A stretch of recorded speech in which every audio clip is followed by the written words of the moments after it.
Welcome back to Face the Nation and our annual CBS News Correspondents Year-End Roundtable. This year, we're joined by some of our beat reporters here in the Washington Bureau, including CBS News senior White House and political correspondent Ed O'Keefe. Jan Crawford is CBS News chief legal correspondent. Weijia Jiang is also CBS News senior White House correspondent. CBS News national security correspondent David Martin's also here. And finally, Nikole Killion, who is CBS News congressional correspondent. So it's good to have you all and see your bright, shiny faces in person. Nikole, this has been just 8 months of infighting and tangling over the Build Back Better spending bill that the White House has really made a signature issue for the president. Is it dead on arrival, or is this just on life support in 2022? I think life support is a better way to look at it. I don't think Democrats are going to give this up without a fight, even with some resistance from Joe Manchin, because the reality is he has been resisting all along and expressing concerns, whether it's about the impact that Build Back Better could have on the economy, could have on inflation. That is something he reiterated towards the end of this year. So while right now it looks like Democrats are kind of at this stalemate, again, I think you will see Democratic leadership really try to prod him over these next couple of weeks to get on board. But Ed, doesn't this hurt Democrats the longer this drags on? I think what's hurting them more than anything is the focus on the process of it all, which they themselves have allowed to be the focus by virtue of the arguments they've had in public, the incredible disagreements that they can't seem to get over, and the fact that the president engages behind the scenes but hasn't done necessarily as much publicly to try to get the warring factions of his party together to say, let's just get a deal. They know going into next year that a rescue plan that was passed with really only Democratic-only votes, a bipartisan infrastructure bill that probably, well, historic and massive and will bring incredible economic growth across the country, is kind of the basic work that Congress should be able to do, plus whatever comes of this Build Back Better debate may not be enough when you ran in 2020 on a promise to do so much more and yet weren't able to secure a big enough majority to make it happen. So the threat for them is a depressed and confused and upset base of support that may not feel compelled to show up if this infighting continues to bleed into 2022 too much. Right. And if they remain so focused on all of that and don't get out in the country to try to sell and explain it to skeptical Americans. So remember who is at the center of this, right? And that's Democratic Senator Joe Manchin, who has a lot less to lose politically than the others because he comes from West Virginia, a deeply red state, and he's aware of that. So again, when you're talking about the political ramifications of this, he is probably thinking of that less and might even be thinking the other way of how a no vote could garner even more support in his state. But what he has also argued is that this would hurt the economy. On the other hand, President Biden has argued this is just absolutely a requirement for the kind of economic recovery and rebuilding he says is necessary. So what's the strategy if you can't get $2 trillion through? Well, I think the problem is that, when you look at West Virginia and you look at how poor it is, when you look at all the levels of unemployment and how much the need is there for some of the measures in the social spending plan, the poison pill is attached to it, and that is the president's sweeping climate proposals. So perhaps if there was a way to decouple them, Manchin would be more on board, but I do not think that that is something that the White House would be willing to entertain because it's really their only and maybe last shot at passing these huge climate change proposals that he would like. West Virginia native yourself, of course. But Ed, it is the Federal Reserve's job to control inflation. Let's be clear here. But doesn't matter. Commander-in-Chief will get the blame for it if spending continues to spike. Does the White House believe that the price spikes are actually a short-term issue? Oh, well, they thought that certainly at the end of the summer into the fall, but I think if you look at what the Fed has said since, they now understand that this is going to continue further into next year. And the argument they will make is, yeah, but A, we've done everything we can, and B, so much of this is driven by the pandemic.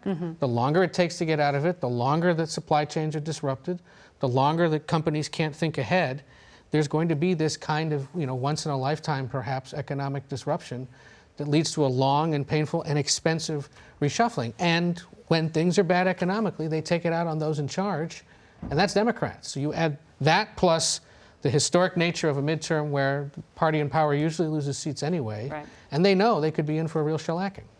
David Martin, I was speaking to a White House official the other day who was talking about the holiday season and saying Vladimir Putin may be making himself known to the world. Do we see a hot war in Europe at the beginning of 2022?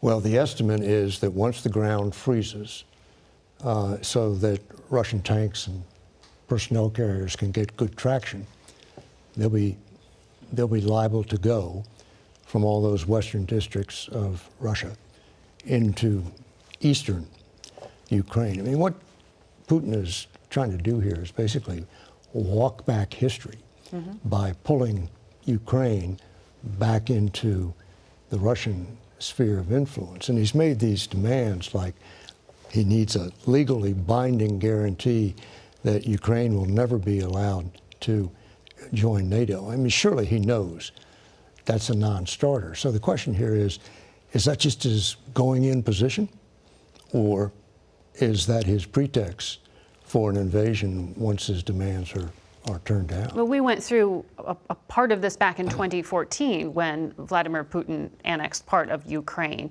He did it in a different way last time. Why so overt this time with a military buildup? Why not the little green men and doing this in a more covert way like he did last time? Well, there's a much more substantial military force waiting for him in eastern Ukraine that's been hardened by this ongoing war that they've had there. So, and Ukraine has been getting military equipment from the U.S. So it requires a bigger operation. Whether they launch that operation, of course, remains to be seen. But the U.S. clearly has intelligence that goes beyond the simple fact that these units are gathering together there in Russia. They know something about what the Russian military staff is planning and what they intend to do with those forces. And right now, they are clearly making the preparations, making the plans to go in to eastern Ukraine. Whether or not it happens, Vladimir Putin may not know yet. Right, and U.S. intelligence says he hasn't made up his mind. But of course, this is being watched because it's a test case of what President Biden will do and how he will respond to an adversary. And on the heels of Afghanistan, which looked quite chaotic, this is a big test. It is. I think one of the big dangers for 2022 is that countries like China, Russia, Iran are going to look at what happened in Afghanistan and decide the U.S. is a spent force and we can roll them.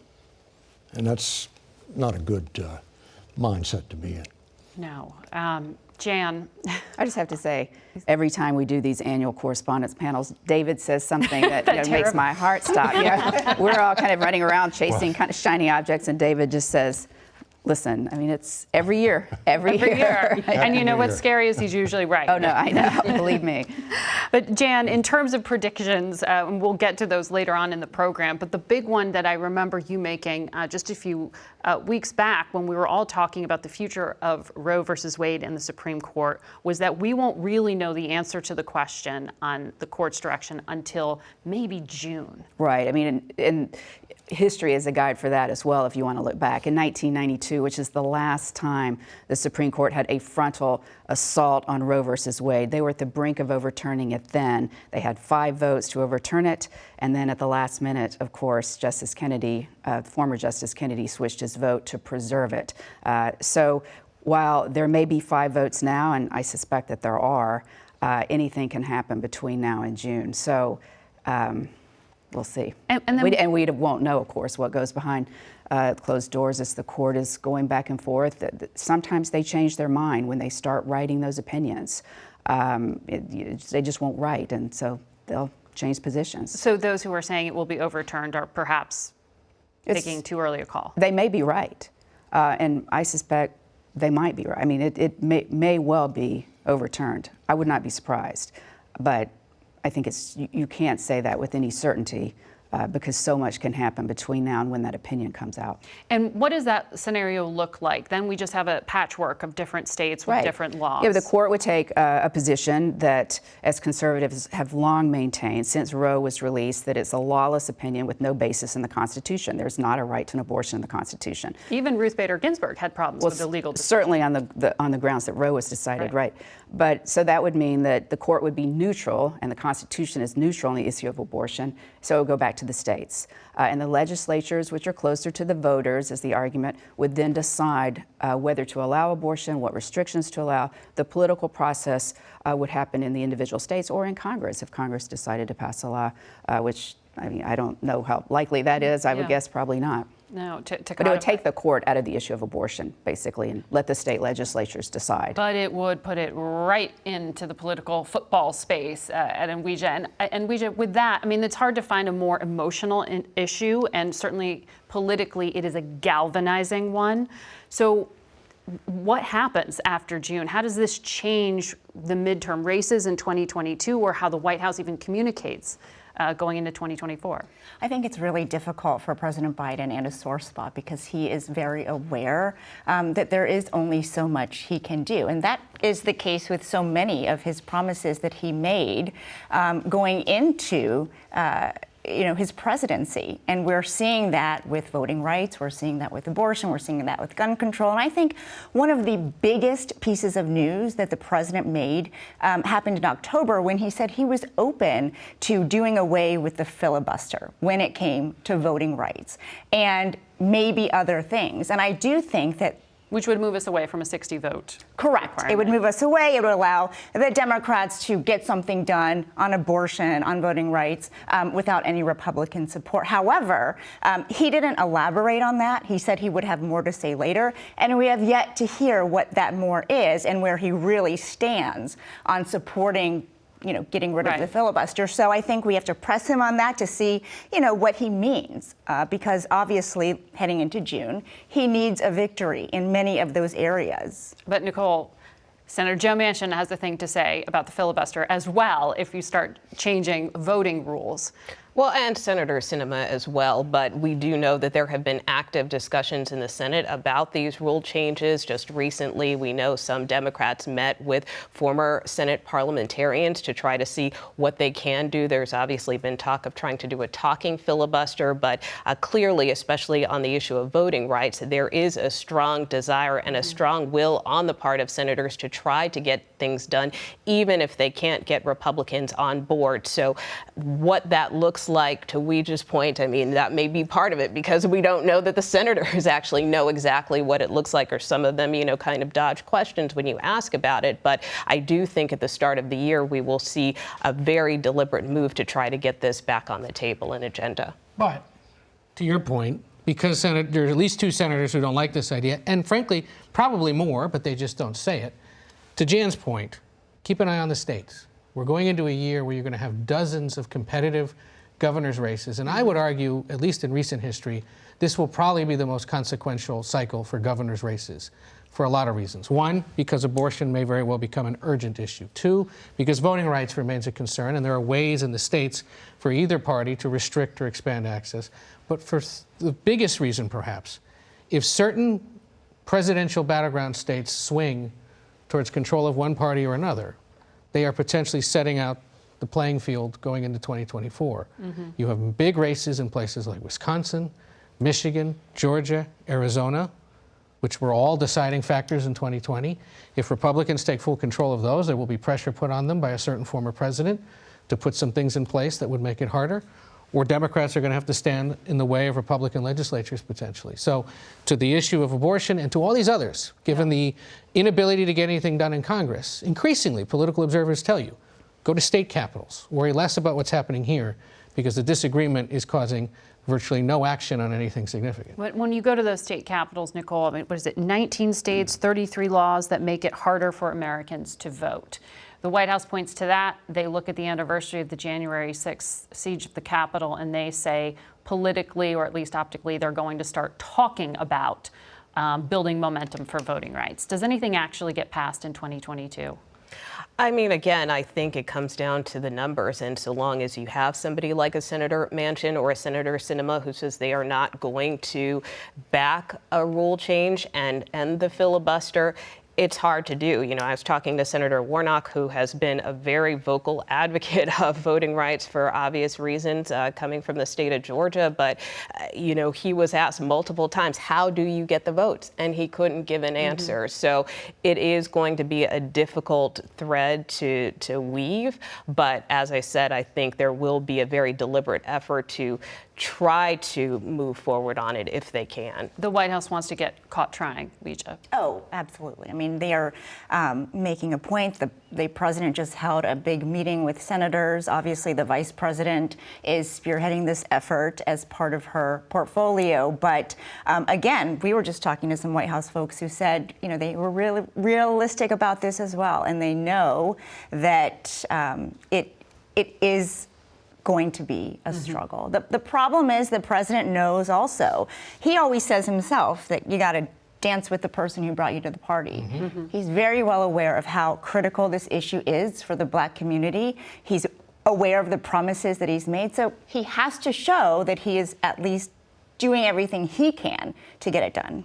And David, you know, when we talk about what's happening on the state level and concern about election integrity and votes, all of this gets intertwined into January 6th and the insurrection.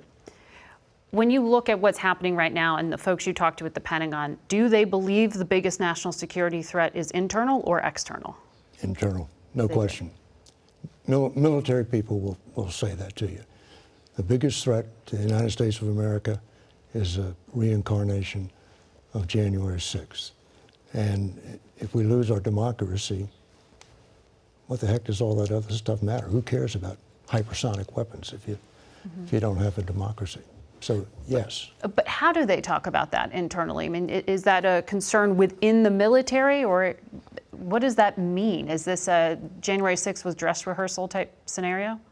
Well, they had their own dress rehearsal during that period from the election up to January 6th, when the chairman of the Joint Chiefs was almost convinced and certainly worried that Donald Trump was going to declare some sort of national emergency that would allow him to suspend the results of the election.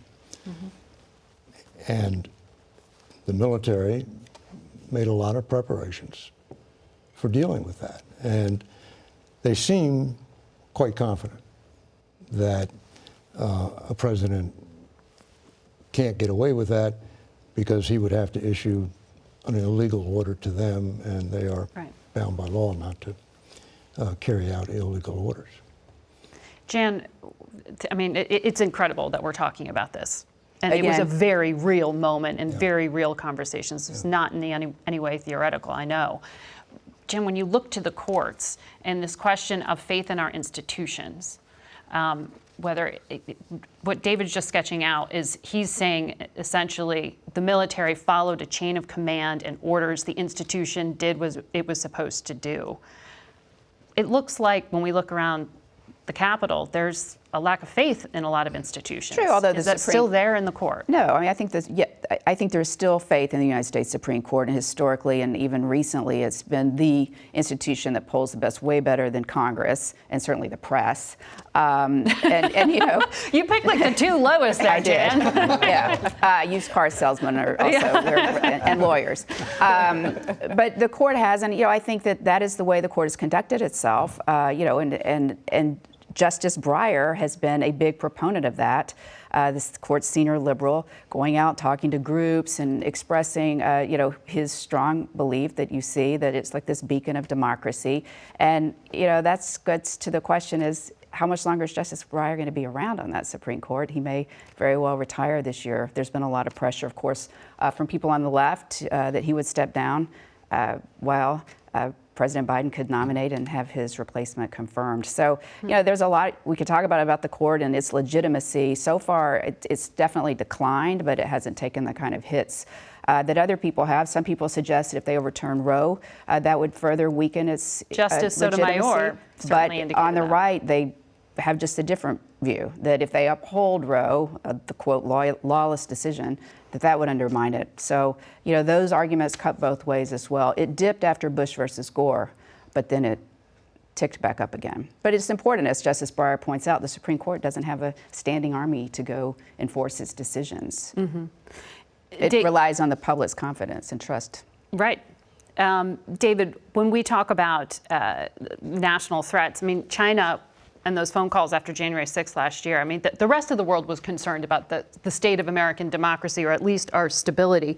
When you look at the Pacific right now, there are concerns about the amount of overflights China has been conducting into Taiwanese airspace. This is the projection. This is the war that's coming, right? What does that actually look like? Is this a conventional military conflict? How soon is it? Is this something that's more, I don't know, are we thinking about it the right way? Well, first place, nobody I talk to thinks a Chinese invasion of Taiwan is imminent. Near the end of World War II, the U.S. looked at invading Taiwan, which was then called Formosa, as it closed in on Japan. And when they did the analysis, it required an invasion force of 1 million people. So it may look on paper that big bad China can just swallow little Taiwan in a single gulp, but that's not the case. They don't have the military capability to launch a cross-strait invasion.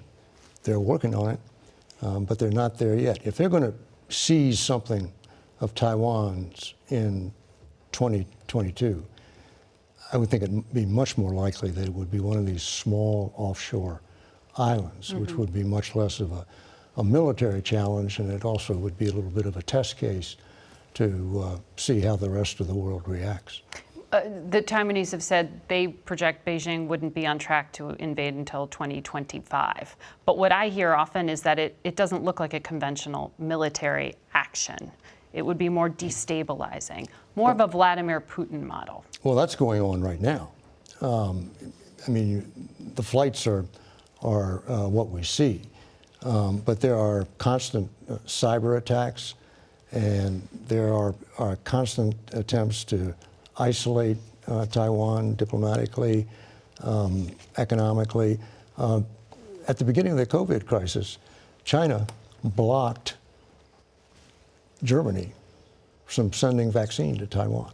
I mean, they just leave no stone unturned in trying to make life difficult for the island of Taiwan.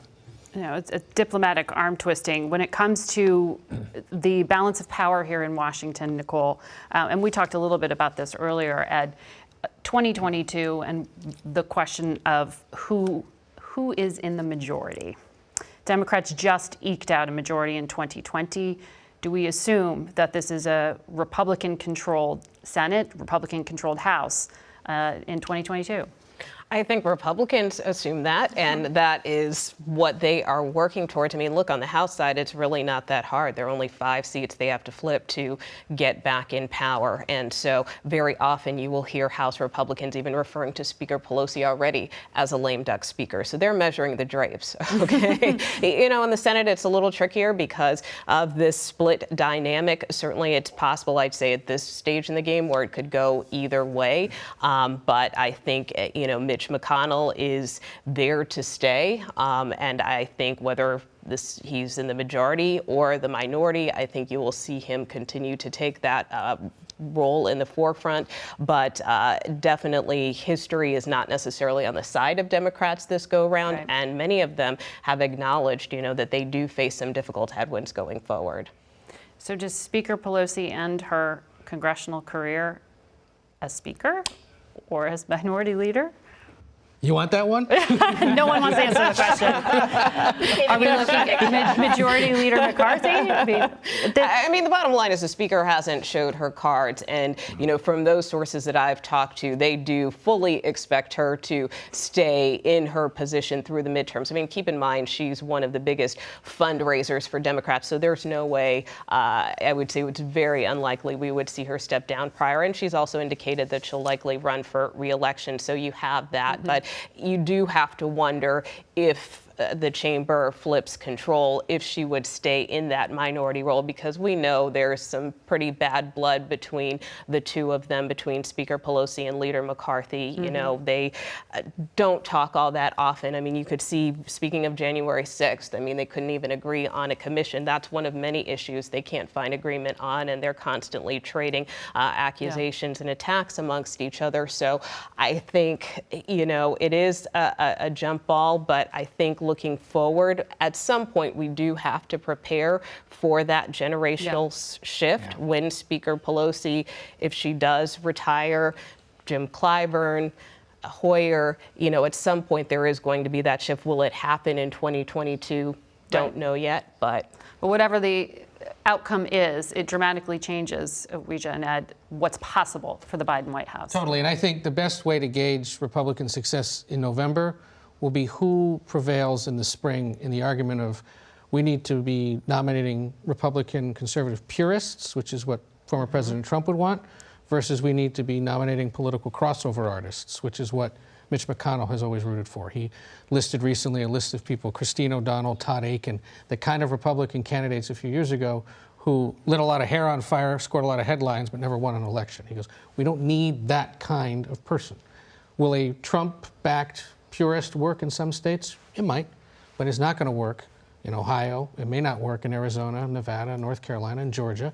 And those are the states where they need to win or hold on in order to take back control of the Senate, and to some extent in the House. But the issue with the House is that the mechanics are being controlled by Republicans in the states by redrawing the lines. And so by virtue of that, you could probably write off almost a dozen, maybe 24 seats by the spring that are going to go back to Republican hands just by virtue of the way the lines are being drawn. But to your point, Margaret, I mean, I think it's difficult to imagine the president accomplishing much on his agenda when it was already so difficult with Democrats in control. And I think that actually exposed how much conflict there is within that party. And I don't know that they had anticipated it being done in the open in the way that it was. But even when you look at all of the president's successes, it came with a lot of public fighting when it came to the American Rescue Plan or even the bipartisan infrastructure law that just passed. You saw how moderates and progressives really butted heads and had to, had to put that aside, but it was still out there. Everybody saw many it. Democratic leaders argue, I mean, that's the sausage-making process in Washington, right? I mean, yes, we could all be kumbaya, but on the same token, there are some differences, and we have seen that evolve in the party over the last couple of years. At the end of the day, they have gotten some things done, maybe not everything, but, you know, it's a work in progress. Because the party has evolved so much. So I think that, we'll see. Well, I want to get to underreported stories as well. Jan? Oh, for me, I mean, my kids hear me rant about this every day, so I may as well tell you guys. It's the crushing impact that our COVID policies have had on young kids and children. By far, the least serious risk for serious illness. But I mean, even teenagers, a healthy teenager has a 1 in a million chance of getting and dying from COVID, which is way lower than dying in a car wreck on a road trip. But they have suffered and sacrificed the most, especially kids in underrepresented, at-risk communities. And now we have the Surgeon General saying there's a mental health crisis among our kids. The risk of suicide attempts among girls now up 51% this year. Black kids, nearly twice as likely as white kids to die by suicide. I mean, school closures, lockdowns, cancellation of sports. You couldn't even go on a playground in the DC area without cops scurrying, shooing the kids off. Tremendous negative impact on kids, and it's been an afterthought.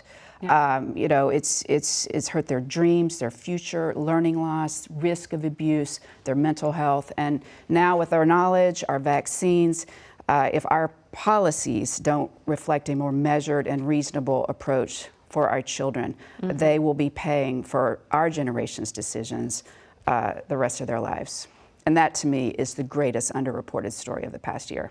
Well said and frightening. David? Sorry, David, I didn't mean to take your role. No. Mine's going to seem awfully paltry compared to that. So I think it's, on my beat, I think it's the arms race in space.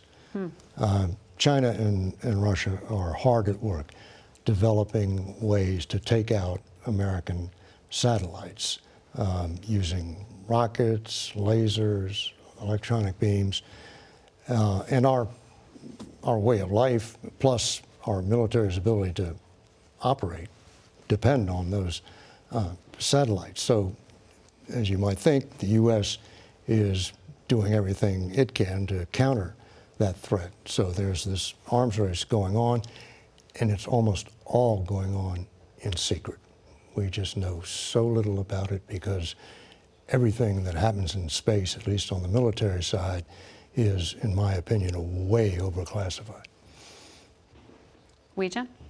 Well, I have to agree with Jan, but I did come up with a backup just in case because, you know, obviously as parents we're always thinking about this, and especially as a parent of young children thinking about the long-term impact on their development, I think is something that we just don't know yet, and perhaps that's one reason why it's not reported as much. But I think another underreported story is the global vaccination picture. We're so focused on the fight here in the U.S., as we should be, but, you know, ending the pandemic is not just getting every American vaccinated, it's ending the pandemic worldwide. And even though we can pull up stats and figures quickly about how many doses have been administered, how much has been donated by rich countries to poor countries, how many people have been vaccinated, we don't really understand what's happening around the world, especially in those poor countries. And it, you know, until we do, it's hard to really understand our path forward. And I think that was really illustrated by Omicron. We didn't understand the skepticism in South Africa of people getting vaccinated and how that impacted their vaccination rate and why,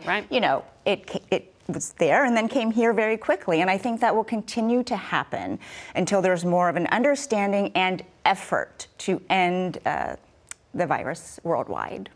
Ed? The most underreported and underdiscussed issue in this town is immigration. There has been a real failure to act for too long, and it continued this year. Certainly plenty of urgent priorities that had to be addressed, whether it's the economic recovery, the ongoing fight with the pandemic. Now, of course, things like inflation and just keeping this country together, frankly.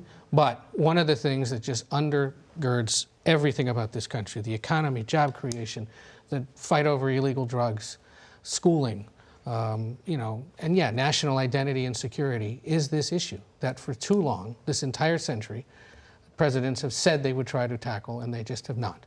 There were some modest attempts made in this debate over Build Back Better to see if they could tuck something into an already big bill. I think most of those involved knew that that was not going to happen, but they had to at least appear as if they were trying. But the problem for Democrats going into next year is if they expect to be able to turn out the kinds of people that they need to win congressional elections and governor's elections in the West especially, they have to show serious commitment to having tried. This happened to them in 2014 and they failed. They tried it again, Republicans and Democrats at other times, and they claim they're going to try again. But absent presidential leadership, and this is an issue he seems allergic to discussing when he gets asked about it or when he's confronted with it, it's going to be a problem for this country that just persists for too long. Because it's such a tough nut to crack. Absolutely. Nikole?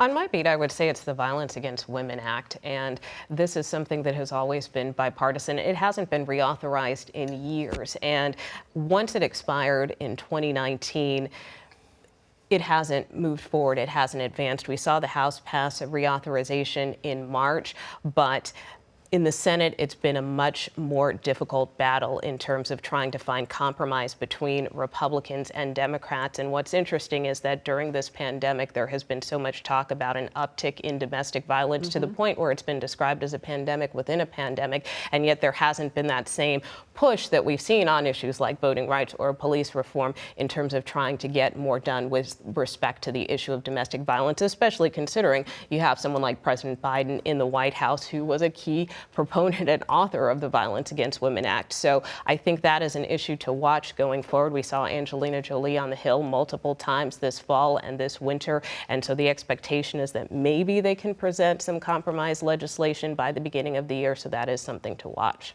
All right. We are going to take a quick break right now, and we will be back with more from our panel. We're back now with more from our correspondents panel, and this is when we ask you to do the thing you hate doing, which is predict the future. But they are informed predictions, I know. Jan, what is it that you see happening in 2022? Well, I normally predict that Alabama will win the national championship, so that's getting kind of too easy to predict. But I'm going to focus on the court and the issue of abortion. I predict that the Supreme Court will overturn Roe versus Wade. Say that the Constitution and the court is going to be neutral on the issue of abortion, which would send that back to the states to decide how they wanted to handle it, specific state by state issue. The vote could well be 6-3. With the Chief Justice joining the 5 more conservative justices after failing to put forward a more incremental approach. That would have huge implications. Yeah, no, I mean, it would radically shift the debate, which, and the confirmation process for Supreme Court justices, it would shift all of that back to the states. It would also mean that state legislators could no longer play politics with the issue of abortion, knowing that the Supreme Court would overturn it. So all of a sudden in the state legislatures, those positions that politicians now are taking to pander to the left or more specifically to the right, knowing the court will step in, all of that now is real. And so they will actually have to make real decisions based on what their voters want, or they're out of office. David? I'm going to duck the tough one of whether Putin will invade Ukraine or not. If he hadn't made up his mind, I shouldn't have to make up mine. There are 2 mysteries out there. What's causing Havana syndrome, these debilitating symptoms that hit Americans overseas that seem to be the subject of some kind of directed energy attack? And where are these unexplained aerial phenomena we call UFOs, these drone-like objects that show up in the middle of U.S. military exercises? Where the heck are they coming from? So I'm predicting one of those 2 will be solved in 2022. We'll hold you to it, David. Okay. I can't follow that.